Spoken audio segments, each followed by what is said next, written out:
All right, folks, welcome in to Pickaxe and Roll, brought to you by our good friends over at BetOnline at number 38. I am your host, Ryan Blackburn at NBA Blackburn on Twitter, part of the Mile High Sports Podcast Network, and I am excited to talk about Media Day Eve, as it says up there.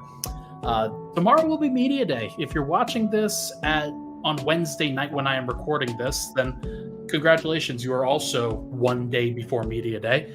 If you are watching this on Thursday and you're wondering, hey, isn't Media Day happening right now? Yeah, you're probably right. That is the unfortunate reality of time in this particular instance, but we're excited. We're going to have a good time here. I'm very, very interested to see what everybody has to say. I'm going to ask for some questions from everybody as we go over this live. I have my own questions for Michael Malone, Nikola Jokic, Jamal Murray, Calvin Booth, etc. I have a bunch of questions for everybody that I'll get into in the coming moments, but curious to see what everybody else has on their own personal docket and what they're expecting to hear from the Denver Nuggets tomorrow. Thank you so much for tuning into the show. Really appreciate all the love and support on the podcast. As always, please hit that like button, hit that subscribe button if you can. Would really, really appreciate it. Really quickly, this podcast is brought to you by the good folks over at BetOnline, your number one source for everything football and the world's most trusted betting platform. BetOnline has every stat, every matchup, and even live odds and spreads to bet on during the games. You think you know your stuff? Get in on the $200,000 mega contest and pick 5 games against the spread every week for your chance at weekly prizes and a share of the $200K. When the game's over, head on over to the online casino to get in on a game of blackjack and slots and do everything under the sun when it comes to betting. BetOnline, make sure to go check out their website, BetOnline, where the game starts. I'm very curious to see what you guys have for Media Day, as I said at the top of this podcast. So in the comments, make sure to drop your questions for whether it's specific questions for the Nuggets or a player or a coach or just whatever you're thinking at the particular time. I'll go through the comments. I'll take the advice, of course. The questions that I have that I'm going to ask here, I'm going to do 3 segments. We'll do the starters first, the bench second, and the non-players third, whether that's Michael Malone, Calvin Booth, and even Josh and Stan Kroenke. I'll be asking them some questions as well, at least hypothetical questions. We'll see if we get to talk to those guys at Media Day tomorrow. But some of these questions I won't be able to get to ask, or they're kind of more general questions about the season, about what the expectations are, things of that nature. Most of the time, Media Day is just a very happy place. It's everybody's excited to be there. You don't want to kill the vibe unless there's an absolute necessary reason to. Like, hey, if somebody gets charged with something, you probably have to ask about it. Things like that. But for the most part, like the Nuggets, yes, things did not end last year the way that they were supposed to, but it's a new day. It's a new dawn for Denver Nuggets NBA contention. At least that is the hope. And I am excited to be there, and we'll be asking some questions for sure. What's up, Ava? How are you doing? Always good to see you. Yes, Ava, we will get together on Saturday. And Hurricane says, ask you if he's beaten Shadow of the Erd Tree. I will ask him. Not going to lie, I am horrible when it comes to I'm horrible when it comes to the Elden Ring series. I'm just not very patient when it comes to learning how to defeat bosses and things like that.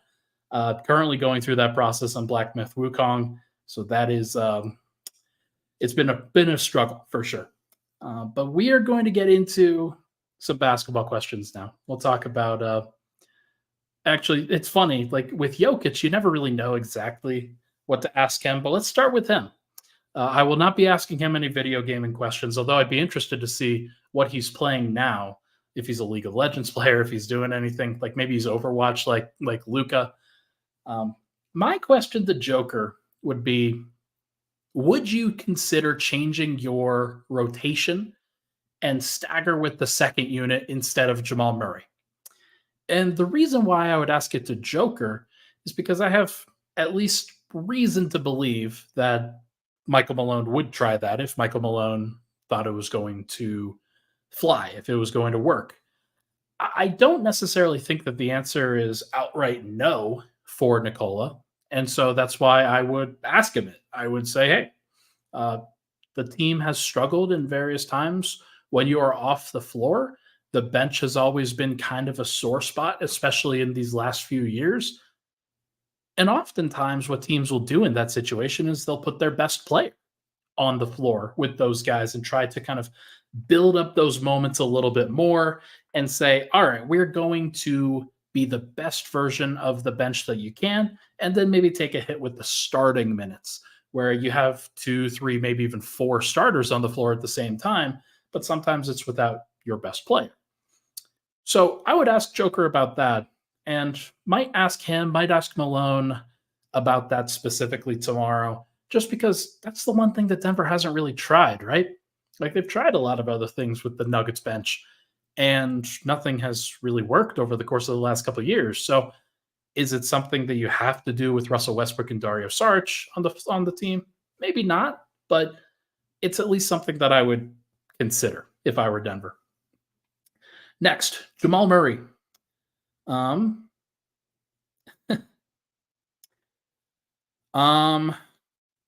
not gonna answer that question, Adam. We'll just have to wait and see. Let's talk about Jamal Murray. You got the max contract. Now what? What is the next step? What is the next thing that is coming for Jamal Murray? He is somebody who, like, we talk about the non-Jokic minutes. We talk about Murray kind of stepping up and being the second best player on the team. Now he's got the guaranteed money again.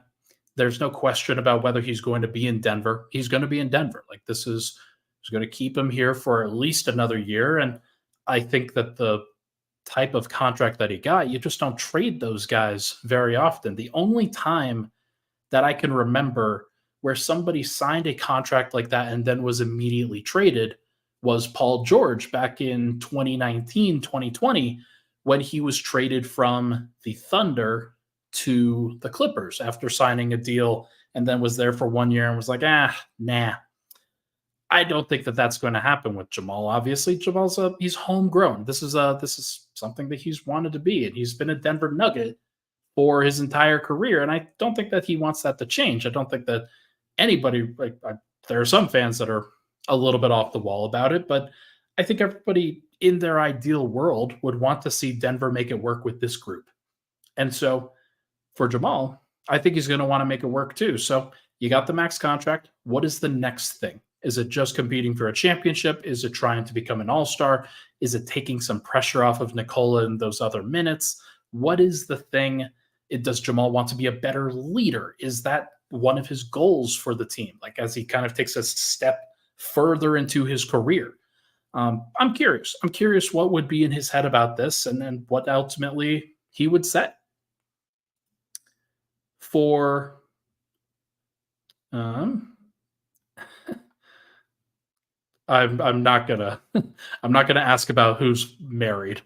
That is definitely not it's definitely not gonna happen. I'm not asking why are people not getting married. I don't think that that is within my purview.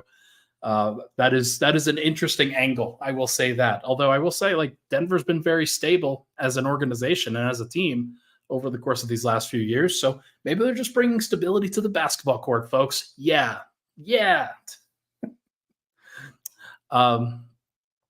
Michael Porter Jr. What more of your game can you give? Whether it's skill wise, whether it's something physically, whether it's mentally, like, what can Michael Porter continue to add to his game to grow beyond the player that he has become? It's one of the things that I asked in my 20Q series earlier this offseason. And I think it's important for people to appreciate Michael Porter, appreciate what he's done, obviously, but also really focus on that there are gaps in his game. There are gaps in his overall play style as an off-ball shooter, somebody who's not super mobile, somebody who's not the best defensively, and somebody who doesn't really pass as much. Mike is limited, but he doesn't have a limiting salary. And he's one of those guys that I'm not going to, it's not about the salary, it's not about the money, but the Nuggets just have very limited means with which they have to work. So you got to figure out, okay, what more can Mike potentially do? He played 81 games last year. I don't expect him to play 81 again. Nobody in their right mind should expect him to play 81 games again. If he's capable of doing it and it doesn't affect him long term, then great. So I would sort of ask, like, okay, what's the next step? Is it continuing to improve the defense? Is it improving the ball handling and the vision and the playmaking? Is it something that he's doing? Like, is he kind of changing his position a little bit? Can he handle posting up a little bit more? What is there to do for Michael Porter Jr.? I don't know what the answer is, so I'd ask him. And I suspect that the answer is going to be, I'm going to keep playing my game, going to keep doing what the team asks me, going to keep doing the same. I'm not sure if Denver needs that or not. I think they might need a little more. Aaron Gordon, obviously, the contract extension. AG is eligible, and I've talked about this on the show, for a contract extension in 2 days, on Friday, September 27th. And that's on Friday. Like, he could sign an extension during training camp if he wanted to, if the team decided they wanted to negotiate that, and he decided he wanted to negotiate that. So is that a priority? Does he want to be around? Is this the situation that he wants to be a part of? I would suspect that the answer is yes, and that the team will eventually figure out something. But I wonder, like, it's probably, hey, if the money is good, I will still be here, more so than I will take a pay cut to be here. And that could be a tough thing in negotiations, I would say, because the Nuggets, they're going to have to try to squeeze every dollar that they possibly can. But they gave Jamal Murray the max contract extension. So do they give Aaron Gordon the maximum amount that they can give, which is about 4 years, $140 million? If they do that, that's fine. I wouldn't be concerned about that.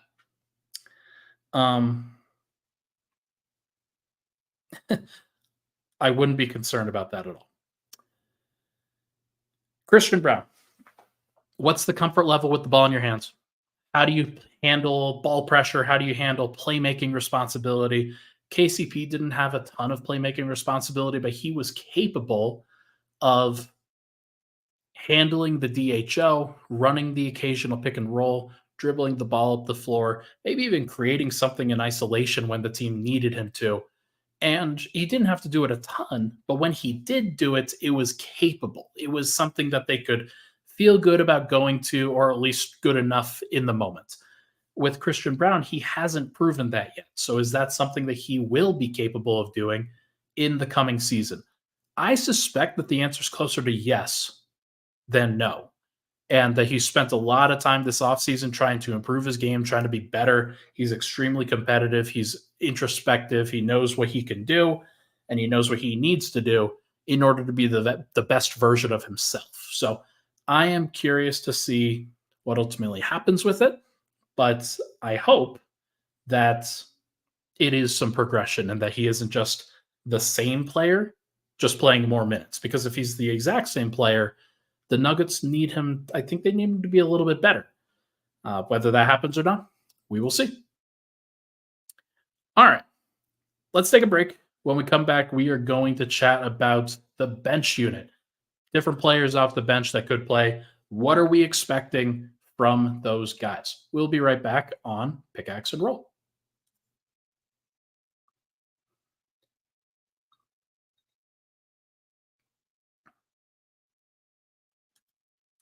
All right, we're back. Pickaxe and Roll, Ryan Blackburn here. Thank you so much for tuning into the show. Hit the like button, hit the subscribe button. Thanks for hanging out today. Going to be a fun day tomorrow, I think, where we'll get some of this information. We'll hopefully have some fun. There'll be some good content that comes out of it. My guy Neil Apiro and I will be down there for Mile High Sports, be able to meet up and link up with a whole bunch of other Nuggets folks. Will be awesome. Always good to see those guys after a long summer. It's like back to school. It's a back to school day. All right. Hurricane, you're killing me, man. You're absolutely killing me. All right. Let's get into the bench questions. Russell Westbrook. This one, I think. So, the interesting thing about Russ, and what I think will take at least some of the time with answering the question, a lot of people are going to ask him about his relationship with Nikola Jokic. A lot of people are going to ask him about coming off the bench, and they're also going to ask him about the school that he just opened up. I'm really excited to hear about that, actually. That is a big deal. He opened up a high school for his team, or for his local community in Los Angeles, called Russell Westbrook Academy or Russell Westbrook High School. It's one of the two. It's actually listed two different ways on the website, I think. But no, it's just a big deal. And like, that's a lot of money. That's a major commitment. And I'm glad that he was able to do that. Obviously, he's clearly a good guy, clearly somebody that I think a little bit misunderstood in the media, and that could get a little bit combative at times. But he clearly is a good dude, has his heart in the right place, and is going to go to bat for you. So I'm excited to be able to cover Russ. I think this is going to be interesting. Yeah, it could get a little bit awkward at times, but I am looking forward to the experience. Question I would ask for him, which I'm sure would be probably drawing some ire. What are realistic expectations for the jump shot this year? And how important is that to him to continue taking the jump shot? Obviously, he is not a high effectiveness three-point shooter. There have been times where he's made very clutch threes, very important shots. Unfortunately, he took it was 4 of 26 in the playoffs on jump shots this last year. I think it was 4 of 17 on threes, and then 0 of 9 on 2-point jumpers. And then on the regular season, he was only shooting 31.3%. And that's just a very, very low number for a guard. And one of there aren't a ton of weaknesses in Russell Westbrook's game outside of that. Like, that is the major, major weakness. And it's something that other teams are going to dare him to do. And so he's one of those guys also that loves being dared. He loves being challenged. He wants to prove people wrong. But ultimately, that can get him to kind of work against what might be the best case scenario. So I am looking forward to being able to cover Russ. I think it's going to be very interesting. But I am probably going to criticize the jump shot selection at times and just want to know, like, hey, how many of these are going to happen for the Nuggets bench unit? Because I think, like, unlike the Clippers bench unit where he could really kind of be deferring to Kawhi Leonard or James Harden or Paul George whenever those guys were staggering, maybe Norman Powell. Like, for Denver, he's going to carry a high usage. Like, he's going to carry a heavy burden, and a lot of times he's going to settle for a jumper. And that may or may not be a good thing. It's probably going to be bad, but it's at least something that I'm going to monitor. Julian Strawther. Actually, oh, you know what? CT's here. CT says, Ryan, ask Trey tomorrow if Mike Conley, his cousin, has talked smack to him about the Wolves series. That's a good question. I did not know that Mike Conley was his cousin. I will make sure to bring that up.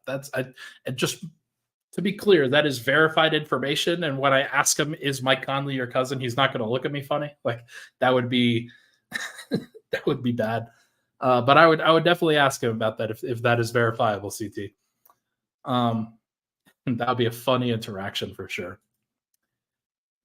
Julian Strawther. What if he got good enough to compete for the starting shooting guard spot? One thing that I'll talk about with Michael Malone, he's probably not going to commit to a starting shooting guard out of the gate. He's going to make it a training camp and preseason opportunity and a competition. We all expect Christian Braun to be the one to win that competition. There is a possibility that Julian Strawther outplays him in training camp, outplays him in preseason, and might even be a better fit with that group. There's a possibility that Russell Westbrook deserves an opportunity and a look with that group. Maybe even Peyton Watson deserves an opportunity with that group. It's not cut and dry that Christian Braun is going to be the best option. I think that's what will happen. And I think everybody kind of expects that to happen, especially after Calvin Booth endorsed Christian Braun. But if Julian Strawther's shooting like 40% from three, does some creative things off the dribble, and is holding up defensively, it's not the worst idea to start him. I don't expect them to be that guy, but you never know. And you never want to put a ceiling on this kind of thing. So is that an open possibility to him being good enough to compete for that spot? I'm very curious to see how it goes. Peyton Watson, is the jumper trustworthy? That is really the only question that I have. Everything else with Peyton Watson will take care of itself. He is a smart player. He is a defensive player. He is high IQ. He is high energy and effort. And like he's got a great head on his shoulders. It's just very clear that he wants to be very good to great. The only question about what's going to hold him back is if the jumper is going to hold him back. And I don't necessarily know whether that's going to be a thing or not. Like, is it still going to be a thing? Because in the playoffs last year, the Nuggets ultimately went away from Peyton Watson because he could not be trusted to hit jumpers. If he was trusted to hit jumpers, he might be out there to guard Anthony Edwards, to guard Naz Reid, Karl Anthony Towns, some of these guys that were killing Denver at times. Is Peyton Watson's jumper trustworthy, and can Denver go to it when the time comes? I think that he could be the sixth man for the team, even over Russell Westbrook. And the only way that that actually manifests itself is if he trusts that jumper enough to take it consistently and not be bothered. And for that to happen, it's got to go in. Vlatko Cancar, are you ready to go? Are you ready to go, Vlatko? Excited to see him back on the team. It has been a while since Vlatko's been healthy, and like just haven't really seen him play much Nuggets basketball outside of garbage time in the playoffs since April of 2023. And so it's been too long. I'm looking forward to seeing Vlatko play, and just would love to see him make an impact for the team this year, whether he's shooting 40% from three or he's shooting like a solid percentage from two. He's adding some playmaking. He's solid defensively, sliding, doing a bunch of things. I'm curious what that looks like for him coming off of the torn ACL and whether he's athletic enough to kind of handle things. But if he is, then the Nuggets could have themselves a rotation player again, and that would be a big deal. Dario Saric, can you handle the permanent backup center minutes? Speaking to some folks that know Dario Saric pretty well, a lot of them don't necessarily think that he's a center. A lot of them think that he's a little bit undersized to play that center position, isn't really going to provide a lot of rim protection, and it might be best as a power forward, might be best as somebody off ball who doesn't necessarily get super involved in things on a consistent basis, but is just around to be a smart player. Played power forward for the Croatian national team, I believe, and didn't play a whole bunch of center at that spot. But can he do it in the NBA? And I think the answer is going to have to be yes, if the Nuggets are going to be good enough from a non-Jokic minutes perspective. Yes, Aaron Gordon can stagger. Yes, the Nuggets have Zeke Nnaji and DeAndre Jordan as well. But Dario Saric is the guy that I think unlocks some of the things for them from a bench standpoint, because if he can pick and pop and do 38% from three, basically what he was doing for the Golden State Warriors last year, then that is going to be such a big deal for the Nuggets from a spacing perspective, because having Russell Westbrook and Peyton Watson out there at the same time, even if you have guys like Julian Strawther or Vlatko Cancar, maybe staggering Murray or Porter, like you're going to need some space. You're going to need some room to grow and some room to operate. And Dario can definitely handle that, but can he handle the other burdens of that physically on the defensive end, banging with backup centers on a consistent basis? He's multiple years off of his ACL tear. I think that he'll be good enough to handle the backup center position. For how long is the question here. Like, is he going to wear down by January or March or into the playoffs? Like, these are important questions. And we're going to do one more. We're going to do Zeke Nnaji because he's the fifth highest paid player on the team. He is somebody who I think is on the fringe of playing, not necessarily somebody who I would expect to play, but of the other guys, Jalen Pickett, Hunter Tyson, DeAndre Jordan, and of course, Deron Holmes, who was injured, I would expect Zeke Nnaji to have the highest likelihood to play on a consistent basis. What's your confidence level? What's your confidence level of playing through contact? How can you handle it? You shot a poor percentage from the field last year, from inside the restricted area, just didn't really have a great season overall. The defense was solid. There were some holes in the defense that I've talked about, like the rebounding concerns are a big deal. Can you play through contact? Can you grab contested rebounds? Can you shoot under duress? Is it going to be a problem? Can you defend without fouling? That's another thing. Can you screen without fouling? That's a big deal on the offensive end. If the answer to those things is no, then he probably won't play. If the answer to those things is yes, then there is a possibility that he can kind of resuscitate his role with the Nuggets.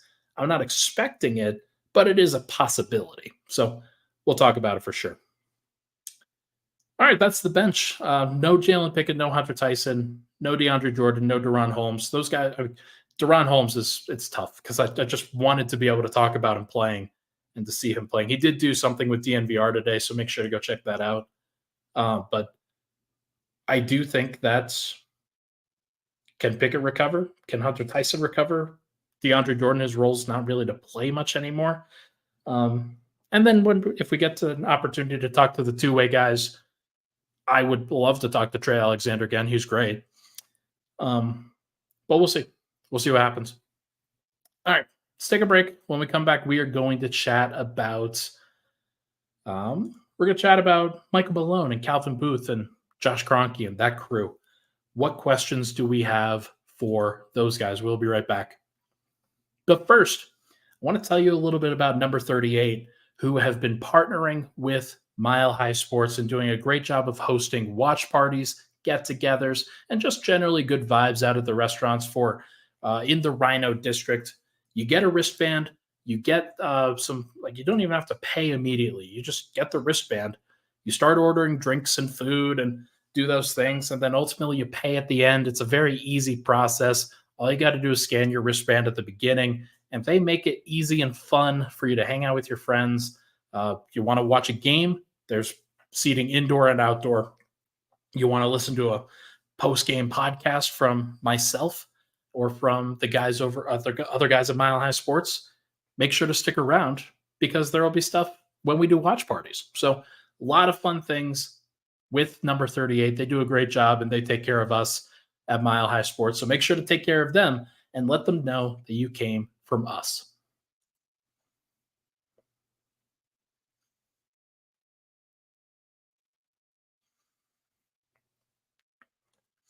And we're back. Final segment, Pickaxe and Roll. Thank you so much for tuning into the show. Hit that like button, hit the subscribe button. Would really appreciate it. All right, let's get into it. The questions I have for Denver Nuggets personnel is what I called it. Start with Michael Malone. And there's, I'll actually do this first. Michael Malone and Calvin Booth. There was a report, obviously, that those guys had some dust-ups and then the disagreements were rising above the level of normal in between the relationship for a front office and a head coach. There have been some disagreements between those guys for sure. And I can corroborate that. I can absolutely see that. It was going to be a challenge this last year because Calvin Booth has wanted for Denver to be sustainable over the course of Nikola Jokic's entire prime. And rather than spending a whole bunch of money on KCP, rather than they couldn't really retain Bruce Brown, but rather than going for older guys, short-term solutions, Calvin Booth is really focused on the long term. And what that looks like is 4 years for Nikola Jokic, 4 more years. And so KCP by the end of that time frame was probably not going to be better than any of Peyton Watson, Christian Braun, Julian Strawther. I think that's the expectation that Calvin Booth had, and it's one of the reasons why they were willing to let KCP go because of the timing of it. Michael Malone clearly not super happy about that over the course of like this entire tenure. I think that Michael Malone would like for some veteran players to be added to the team, some defensive-minded players, guys that he can trust with the ball in their hands, not necessarily have to worry about it, worry about their decision-making, and guys that he doesn't have to teach how to play basketball, which I understand. Like, and there was a conversation about that online today. Michael Malone has spent a ton of his NBA career developing players. He's been on staffs as an assistant coach where he's been on a competitive team, but when he went to Sacramento and then when he started with Denver, like the first 6-7 years of his NBA career as a head coach were basically all about development, and that can wear on a coach. And he's had to go through the bumps and bruises with guys like Jokic, Murray, MPJ, and now on to Christian Braun, Peyton Watson, Julian Strawther. I'm not sure he wanted more of that. And Calvin Booth wants him to play guys like Jalen Pickett and Hunter Tyson in addition to that. So it's tough. It's a double-edged sword because you need young guys to continue to develop to sustain this way of living that the Nuggets have had. And so I'm curious how those guys and their relationship looks. Clearly, there was some friction, there was some ire, especially over the course of these last 6 months or so. I wonder where that stands. I wonder how that feels. Like, are these guys on the same page again? And if not, then how do they get on the same page? Because it's very important for the organization to be on the same level when it comes to wanting to win championships and doing everything that they need to. I'm not going to sit here and say that I know for sure what the expectations are between those two guys, but I do know that they both want to win championships. They both want to win championships for the Denver Nuggets, and they're going about it in slightly different ways. And that's like sometimes that can draw a lot of friction. Okay, now specifically, this is funny. Michael Malone, are you willing to wait for the younger guys to get better? Are you willing to wait for it? Christian Braun is going to be a first-year starter this year in all likelihood. Peyton Watson is likely to play more minutes. Julian Strawther is likely to be an everyday rotation player again. Is Michael Malone willing to wait for those guys to improve and then trust them in the playoffs? Because that's the real question. It's all well and good to play those guys in November, December, and January. If you aren't willing to play them extensively in February, March, April, May, then I'm not sure how much of an impact that they're going to be able to have. So got to trust them, got to be sticking with them. And if Michael Malone's unwilling to wait for those guys, then Calvin Booth should probably be willing to trade them. And my question to Calvin Booth would then be, are you willing to trade the guys if you have to? Because Denver's got their core. They've got Jokic, Murray, Porter, Gordon. When Denver had those four guys, when they traded for Gordon, they added him to the core of Jokic, Murray, and Porter back in 2021. The expectation was as long as they had those four guys, they would be a championship contender. And what that means is that you kind of are willing to exchange out the different players around those four in order to make things work. That includes Kentavious Caldwell-Pope. That includes Bruce Brown. That includes Christian Braun. That includes Jeff Green and not Aaron Gordon, Vlatko Cancar and guys of that nature. Are the Nuggets and is Calvin Booth willing to move on if he has to? If there is a trade that makes sense for the team, is he willing to let go of young guys that he's committed a whole bunch of time, energy, and effort into being the best that they could be? I don't know. I don't know if he is. I'm not going to ask him that question tomorrow because that is not a reasonable question to ask. But what I will ask is, like, does the team have do they have what they need. Does he think that they have what they need to win a title? And are they good enough? Because if the answer is maybe, or I guess so, or I think so, that's probably not good enough. You need to know for sure. And if he doesn't know, might have to get aggressive. Two more here. Josh Kroenke. The NBA signed this new national TV deal between ESPN, NBC, and Amazon. It looks like there's going to be some expansion coming where a 31st and 32nd team would come into the fold at some point. That would add a whole bunch of money into the pockets of owners, although they would have to split that national TV check 1 out of 32 ways as opposed to 1 out of 30, which is it's a slight decrease, but still something that I think it would be worth it for the league to expand. What I'd ask for Josh is how does the new national TV deal affect altitude and Denver's local coverage? And maybe that's not a question for Josh. Maybe that's a question for the altitude folks, where like, hey, what's the plan? What's the plan with Comcast? What's it going to look like going forward? I've seen a whole bunch of coverage issues with the NBA, with Diamond, with Bally Sports. It seems like Amazon has bought those rights. Josh has been talking about wanting to solve the problem. He hasn't been able to solve the problem. Denver's put together some piecemeal solutions, of course, DirecTV, which I have, being one of them. They've had Fubo, they've had a variety of other things that they've sort of pieced together, but Comcast is obviously the major provider. So would Denver kind of pivot even more? Would they be willing to kind of get a little bit dirty and say, hey, we're going to take less money back. We're going to earn less money based off of this, but we're going to get the product out to more people. And I don't know what the answer to that is. It's probably not. It's probably a no. Like I think the Nuggets want to make money. They want to stay in the black. They do not want to be in the red.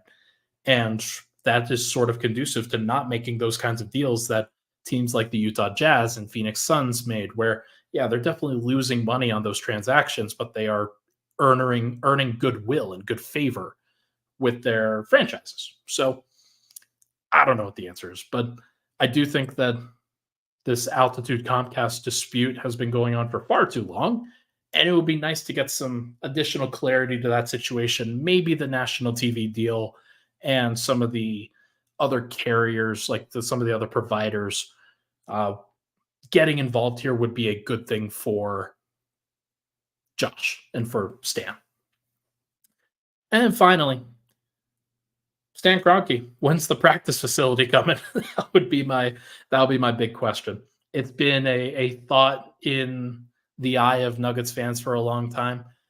We are planning, like the media day is going to take place in the Nuggets practice facility, in the Nuggets practice gym. And what that's going to look like is upwards of 100 people sitting in a gym with one court in a closed environment where the AC will probably be working, but it might not. And it's going to be pretty tough. It's not going to have a lot of good looks. It would be nice if there were some plans for a practice facility to be built. I know that it's a part of the development in Elitch Gardens in that River Mile area where that is ultimately going to be transitioned over. Obviously, there is a lot of heavy moving that goes into stuff like that. But if they really wanted to, I think Stan and Josh and the Nuggets would really get that moving. I haven't seen any reason to think that it will be moving in the next foreseeable future. My big question is if Nikola Jokic is actually going to have a practice facility that has multiple courts by the time he retires. And my bet would be no. And that's kind of sad. It is a sad state of affairs, unfortunately. But hey, who knows? Maybe this is something that if asked, then Josh or Stan might be willing to answer, although Stan never does these things. He the last time that Stan talked in a media capacity, I think was a Rams thing. And maybe there's an Arsenal thing that he did, but I don't think he's ever really done it for the Nuggets. So look, it is what it is. Hopefully everybody's excited for Media Day tomorrow. I'm looking forward to it. It's always fun to get back and see the folks, see the friends. They always enjoy the comrades in media. But yeah, hopefully it continues to go well and everything's positive. I don't necessarily want to. I don't want to make it a negative thing. Everything should be positive for this day tomorrow, and then we can start asking some other difficult questions during the practices. And Denver will be practicing on Friday, Saturday, and Sunday of this week, and that will be, I think, the next step for my coverage. After that is I think we're going to have a podcast with Swipa on Thursday tomorrow after media day, and we'll be able to discuss any of the takeaways that we have from that. And then probably not podcasting again, but who knows? We'll see what happens. Everybody, thank you so much for tuning into the show. Really appreciate all the love and support on the podcast. Hope everybody had a good one tonight. Hit that like button, hit that subscribe button. Make sure to follow all of my work, Mile High Sports, and everything that I'm doing over here. I will talk to you guys very soon.